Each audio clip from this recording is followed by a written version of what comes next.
அனைவருக்கும் வணக்கம். நேற்றைய தினம் மன்னார் வளைகுடாவின் வடக்கு பகுதியில் காணப்பட்ட ஆழ்ந்த தாளமுக்கமானது தற்போது தூத்துக்குடி மாவட்டத்தின் கரையை ஊடறுத்து சென்று கொண்டிருக்கின்றது. இதேவேளை தென் சீன கடல் பிராந்தியத்தில் இருந்து தாய்லாந்து வளைகுடா ஊடாக அந்தமான் பகுதிக்கு நாளைய தினம் மீண்டும் ஒரு காற்றழுத்த தாழ்வு மண்டலம் வர இருக்கின்றது. அது எதிர்வரும் 15-16ஆம் தேதி அளவில் வட இலங்கை பாக் ஜலஜந்தி அண்மையின் ஊடாக செல்லும் என எதிர்பார்க்கப்படுகின்றது.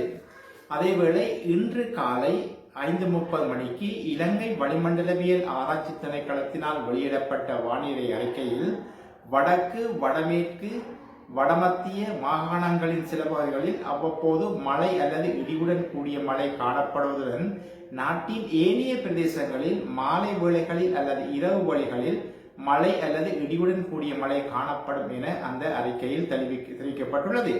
சில பிரதேசங்களில் முக்கியமாக ஊவா மாகாணத்தின் சில பகுதிகளிலும் அம்பாந்தோட்டை மாவட்டத்தின் சில பகுதிகளிலும் 75 மில்லிமீட்டர் மழைவீழ்ச்சிக்கும் அதிகமான மழைவீழ்ச்சி பதிவு செய்யப்படலாம் எனவும் அந்த அறிக்கையில் தெரிவிக்கப்பட்டுள்ளது. கடற்பிராந்தியங்களை பொறுத்தவரையில் திருகோணமலை முதல் முல்லைத்தீவு, காங்கேசந்துறை, மன்னார், புத்தளமூடான நீர்வழம்பு வரையான கடல் பிராந்தியங்களில் அவ்வப்போது மழை காணப்படும்.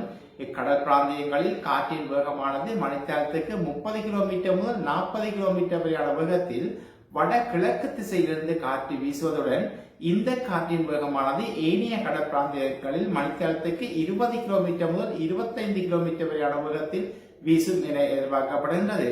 அத்துடன் மேற்கூறப்பட்ட கடற்பிராந்தியங்கள் அவ்வப்போது கொந்தளிப்பாகவும் காணப்படும். அத்துடன் இன்று காலை 8:30 மணியுடன் முடிவடைந்த கடந்த 24 மணித்தியாலங்களில் யாழ்ப்பாணம் பகுதியில் 54.9 மில்லிமீட்டர் மழைவீழ்ச்சியும், மன்னார் மாவட்டத்தில் சில பகுதிகளில் 24.3 மில்லிமீட்டர் மழைவீழ்ச்சியும், முல்லைத்தீவு மாவட்டத்தில் 1.1 மில்லிமீட்டர் மழைவீழ்ச்சியும், வவுனியா பிரதேசத்தில் 2.5 மில்லிமீட்டர் மழைவீழ்ச்சியும் பதிவு செய்யப்படும் குறிப்பிடத்தக்கது. நன்றி.